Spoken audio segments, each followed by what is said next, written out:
Nipagawa sa iyang tubag si Quezon Bukidnon Mayor Pablo Lorenzo III kalabot sa pagpamusil sa Quezon Bukidnon.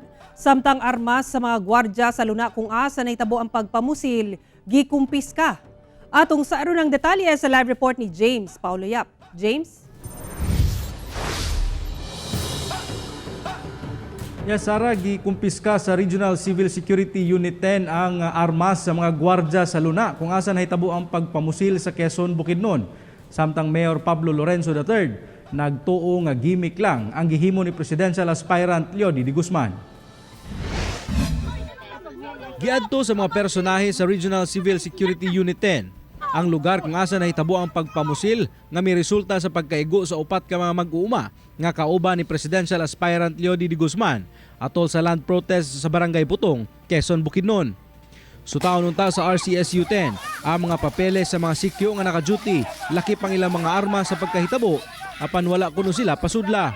Sabi ko, yung continuous resistance ninyo to subject for inspection is a ground for revocation of your license. Sabi ko, ikaw, if you want to, sabi ko sa kanya, if you want to take that consequence, we will, susundin namin kung anong gusto ninyo. Kasi we will not assert eh.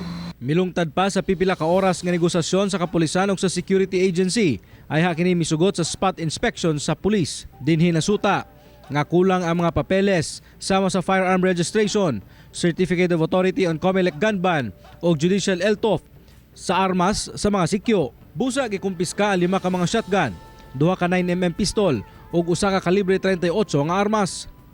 Giangkon sab matud pa sa security agency nga nagpabuto matud pa og warning shot ang mga gwardya aron abugon ang mga mag-uuma nga nanulod sa luna. Maraming violations kaming nakita sa part ng mga security guards and sa manner ng response ng security agencies. There was in the report that they gave a warning shot. As to who made the warning shot, yun pa yung for determination namin with the help of our local PNP. Samtang gibutyag ni presidential candidate Leody de Guzman nga adunay koneksyon si Quezon Bukidnon Mayor Pablo Lorenzo III sa kumpanya nga kuno nangilog og yuta sa mga lumad sa lugar. Butang nga gihimakak sa mayor. Matod ni Mayor Lorenzo, nangampanya siya sa mga bukid nga barangay diyang nahitabo ang pagpabuto ug dili na sab siya konektado sa kumpanya nga Kiatig Development Corporation kung asa siya kanhi general manager. Dugang sa mayor, wala sab siya goons. We cannot avoid if anybody wants to file anything. I mean, that's their right, no? Pero I don't know why he will involve me in their political gimmickry. I'm not running for president against him, and he's not running for mayor against me. So I don't see where this is coming from really. Except, I think it's just political gimmickry to attract attention to himself.